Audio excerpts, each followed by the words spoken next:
Well, right now, the holiday travel rush is getting underway, and many people are traveling for the first time since this pandemic got started.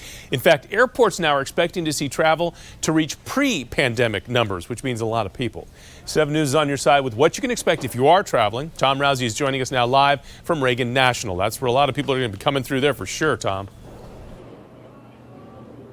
Definitely, Jonathan, and the crowds have really kind of ebbed and flowed throughout the day. Right now, things are moving okay here at Reagan National Airport. This is one of the brand new security checkpoints they have here at the airport that folks are having to get used to if they haven't flown in 2 years, and frankly, if they haven't flown in 2 weeks because they just opened these. There are some other things folks are having to get used to as well.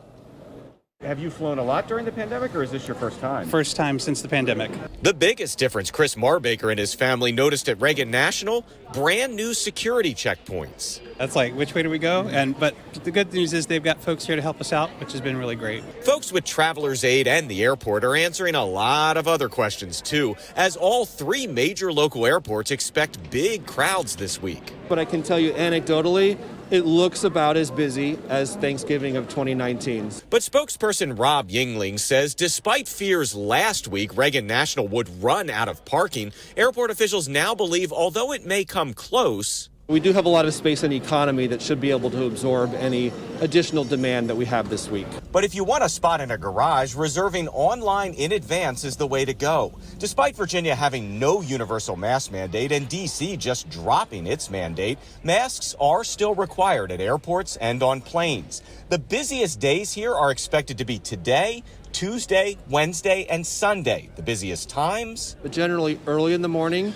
and late in the afternoon and into the middle of the evening. Chris's daughter Sophie thinks it's all worth it to get to fly in a plane and go to Florida. Tell me how excited you are. Big excited. Thank you. She's quite thrilled to be going to Florida. By the way, I mentioned you may want to reserve the parking, but I just heard from the airport moments ago, they say for the garages, they've actually, at least temporarily, suspended reserved parking online because so many people have signed up. They say it is still available if you're just ducking in to pick someone up, and they may allow you to reserve a space again as the week goes on. But for the moment, you can't reserve the garages, but they say you can still reserve the economy lot, is what I'm being told. By the way, it's expected to be busy here, expected to be busy at Dulles. The busiest airport in the region expected to be BWI Marshall, where they say they're going to break their pandemic record at least twice this week, probably. Reporting live at Reagan National, I'm Tom Rousey, 7 News. Nice to see you.